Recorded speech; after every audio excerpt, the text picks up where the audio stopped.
नमस्कार दोस्तों, स्वागत है आपका आपके अपने चैनल ग्रीन बोर्ड स्टडी में। दोस्तों, आज हम आपको बताने वाले हैं गणित के एक बहुत ही बेहतरीन टॉपिक, जिसकी हमें हर जगह अक्सर ज़रूरत पड़ती रहती है, जिसका नाम है पाइथागोरस प्रमेय। पाइथागोरस प्रमेय। दोस्तों, हम आपको बता देना चाहेंगे कि पाइथागोरस नामक वैज्ञानिक ने इस सूत्र की या इस प्रमेय का निगमन किया था, इसलिए इस प्रमेय का नाम ही पाइथागोरस प्रमेय रख दिया गया।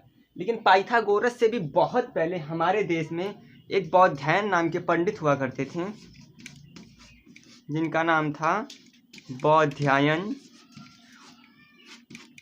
उन्होंने भी इसी सूत्र की, इसी फार्मूले की खोज की थी, परंतु भारत में विकसित न होने के कारण, भारत का संपूर्ण विकास न होने के कारण, या फिर यूँ कह लीजिए भारतीयों को नीचे दबाने के कारण बौधायन की प्रमेय बहुत ज़्यादा विकसित नहीं हो पाई। और बाद में जब इसी सूत्र का निगमन पाइथागोरस नामक किसी विदेशी ने किया तो इसका नाम पाइथागोरस प्रमेय पड़ गया। लेकिन कभी कभी वन लाइनर एग्जाम्स में या टिक करने वाले एग्जाम्स में ये क्वेश्चन पूछ दिया जाता है कि पाइथागोरस प्रमेय का दूसरा नाम क्या है। तो पाइथागोरस प्रमेय का दूसरा नाम बौधायन प्रमेय है।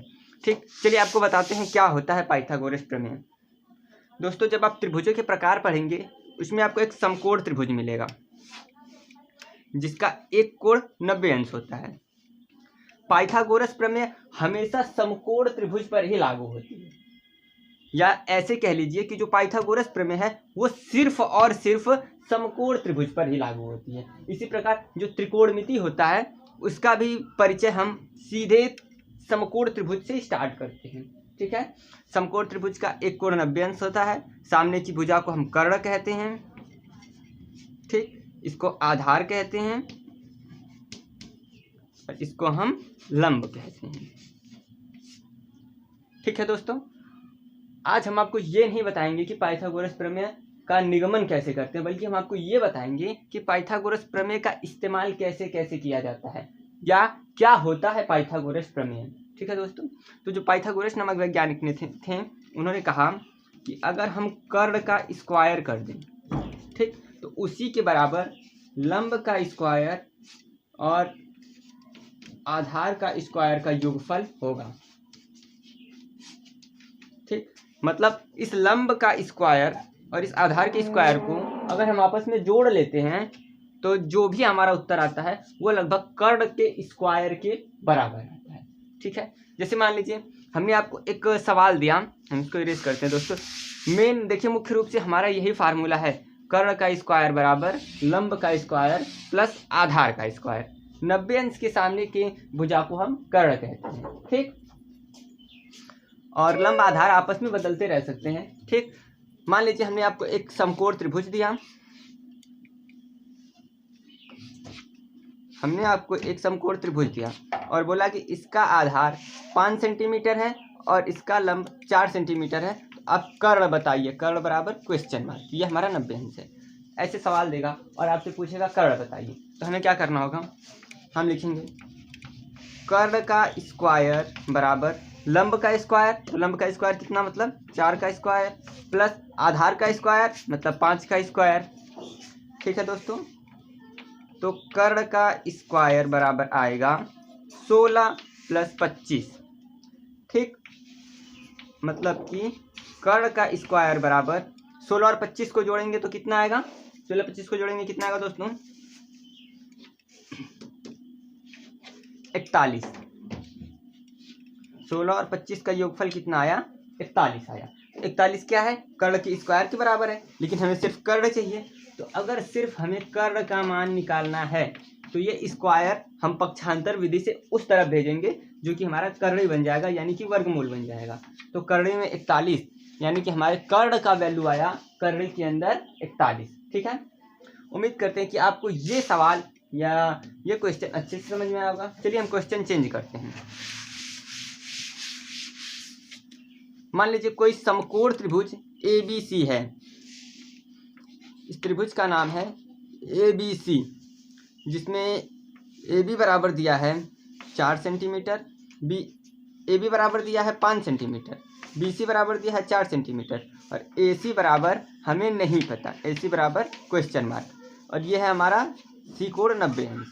ठीक है दोस्तों, तो जो सी है वो एक समकोण है, तो सी के जस्ट सामने की भुजा यानी कि ए बी हमारा कर्ण होगी। ठीक, और ए सी हमारा लंब होगा और बी सी आधार होगा। यानी कि हमें सीधे सीधे कह लें तो लंब नहीं पता, हमें लंब निकालना है। ठीक, तो हम क्या करेंगे, कर्ण का स्क्वायर मतलब 5 का स्क्वायर बराबर आधार का स्क्वायर प्लस लंब का स्क्वायर। यही ना है पाइथागोरस प्रमेय, कर्ण का स्क्वायर बराबर आधार का स्क्वायर प्लस लंब का स्क्वायर। ठीक, तो हमारा हो जाएगा 25 बराबर जो हो जाएगा 16 और प्लस लंब का स्क्वायर। ठीक है, 16 को प्लस 16 इधर आके -16 हो जाएगा, तो 25 - 16 बराबर लंब का स्क्वायर।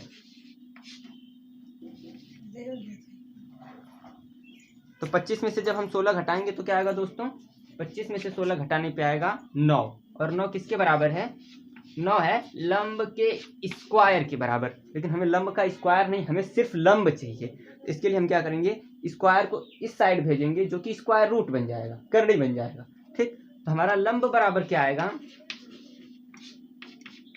करड़ी में 9, और करड़ी में 9 की वैल्यू कितना होती है दोस्तों, AC बराबर करड़ी में 9 की वैल्यू होती है 3, यानी कि 9 का वर्गमूल निकालेंगे 3, और लंब बराबर 3 आ गया, तो लंब मतलब AC, तो AC का मान 3 मिल गया। ठीक है, उम्मीद करते हैं कि आपको ये बहुत अच्छे से समझ में आ रहा होगा कि कैसे कैसे हम एक पाइथागोरस प्रमेय है जो कर्ण का स्क्वायर बराबर लंब का स्क्वायर प्लस आधार का स्क्वायर है, और जब इस फार्मूले को हम सवालों पे रख के सॉल्व कर रहे हैं तो किस तरह से पाइथागोरस का इस्तेमाल किया जा रहा है, किस तरह से इस पाइथागोरस प्रमेय से सारे सवाल लगाए जा रहे हैं। दोस्तों, इस पाइथागोरस की हेल्प से हम जब त्रिकोणमिति आपको पढ़ाएंगे, ट्रिग्नोमेट्री पढ़ाएंगे या इंट्रोडक्शन ऑफ ट्रिग्नोमेट्री बताएंगे, तो यहाँ ये हमें बहुत ज़्यादा महत्वपूर्ण होगा, बहुत इंपॉर्टेंट होगा। कभी कभी दोस्तों हमें क्षेत्रफल निकालना होता है त्रिभुज का, तो क्षेत्रफल, त्रिभुज का क्षेत्रफल बराबर होता है 1/2 आधार गुणे ऊंचाई, आधार गुणे में ऊंचाई, ये त्रिभुज का क्षेत्रफल होता है। ठीक, त्रिभुज का क्षेत्रफल होता है 1/2 आधार गुणे ऊंचाई। तो अगर हमें कर्ण दिया रहे और आधार दिया है, ऊंचाई ना पता हो, या ऊंचाई दी रहे आधार ना पता हो, तो हम आराम से पाइथागोरस प्रमेय लगा के दो में से कोई एक न दिया रहेगा उसे निकाल सकते हैं, और फिर यहाँ से हम आराम से इसका क्षेत्रफल पा लेंगे। जैसे मान लीजिए हमने AC की वैल्यू 3 निकाल ली, तो इस ABC त्रिभुज का अगर क्षेत्रफल पूछा रहता तो हम 1/2 आधार मतलब गुणे में 4 और ऊंचाई गुणे में 3, जब इसको हम सॉल्व करते हैं तो 2 से 4 कट के 2 हो जाता और इंटू 3 मतलब 6, और इसमें जो भी इकाई रहे मीटर स्क्वायर सेंटीमीटर स्क्वायर यहाँ पे लग जाती। ठीक है दोस्तों, उम्मीद कर रहे हैं कि आपको पाइथागोरस आराम से बहुत अच्छे से समझ में आ रहा होगा। चलिए ठीक है, एक और सवाल लगाते हैं।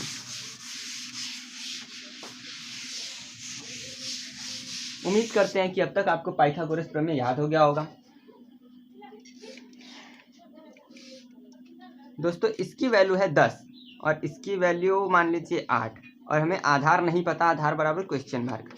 त्रिभुज ABC, त्रिभुज ABC में AB की वैल्यू दिया है 10, AC की वैल्यू दिया है 8 और BC नहीं पता। ठीक, तो हमें पता है कि 90 अंश के ठीक सामने जो भुजा होती है यही होती है कर्ण, तो कर्ण का स्क्वायर बराबर लंब का स्क्वायर और प्लस में आधार का स्क्वायर। तो हमें आधार तो पता ही नहीं, आधार ही तो निकालना है,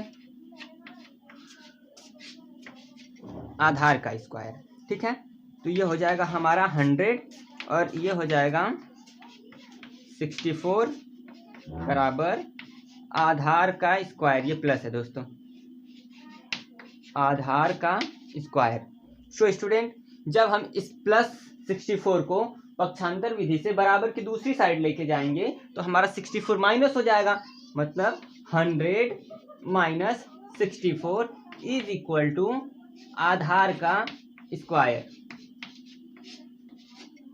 ठीक है दोस्तों, हम आपको कुछ और बता देना चाहते हैं। जो कर्ण होता है इसे इंग्लिश में कहते हैं हाइपोटेन्यूज, जो आधार होता है इसे कहते हैं बेस, और जो लंब होता है इसे कहते हैं परपेंडिकुलर। ठीक, कर्ण को इंग्लिश में कहते हैं हाइपोटेन्यूज, ठीक, आधार को कहते हैं बेस और लंब को कहते हैं परपेंडिकुलर।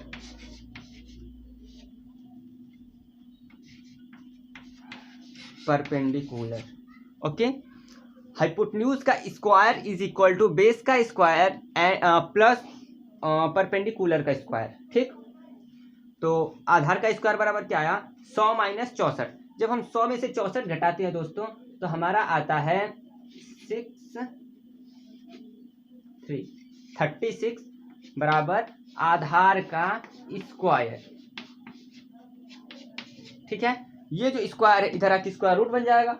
आधार बराबर करड़े में 36, यानी कि base is equal to under root 36 और 36 की वैल्यू होती है 6। आधार क्या है, AC नहीं BC।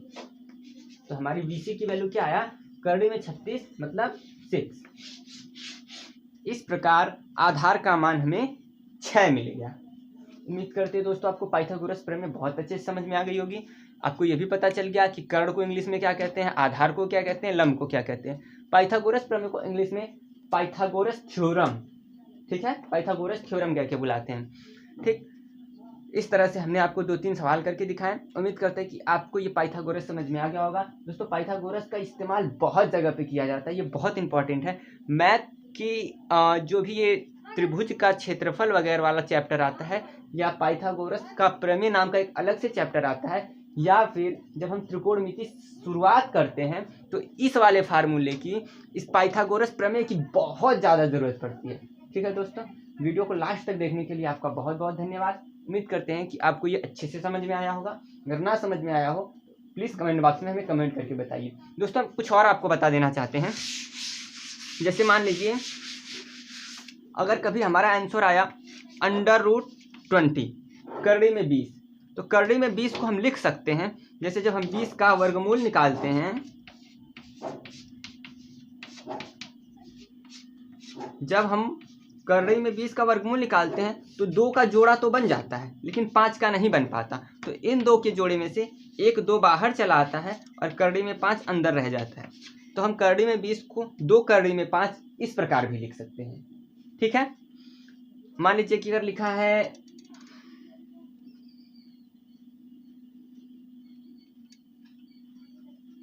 110, ठीक, 110 अंडर रूट में है, तो हमें इसका मान कुछ इस तरह से लिखना है। तो हम क्या करेंगे, 110 का पहले हम फैक्टर करते हैं, 55, 5 से 11 और 11 से 1। क्या किसी का जोड़ा बना, न 2 का जोड़ा बना, न 5 का जोड़ा बना, न 11 का जोड़ा बना, इसलिए करड़ी में 110 करड़ी में 110 ही रहेगा। अगर इसमें से किसी का भी जोड़ा बन जाता तो उस चीज को हम बाहर निकाल के और बाकी सबका गुणा करके अंदर ही लिख देते, ठीक है।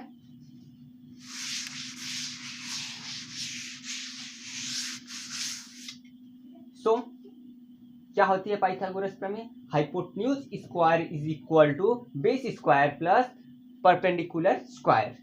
धन्यवाद दोस्तों। अगर आपको वीडियो पसंद आई हो प्लीज़ हमारी वीडियो को लाइक करें, कमेंट करें, सब्सक्राइब करें और जितना ज़्यादा से ज़्यादा हो सके अपने दोस्तों में और जिसको भी ज़रूरत हो सबको शेयर करें। बहुत बहुत धन्यवाद, थैंक यू।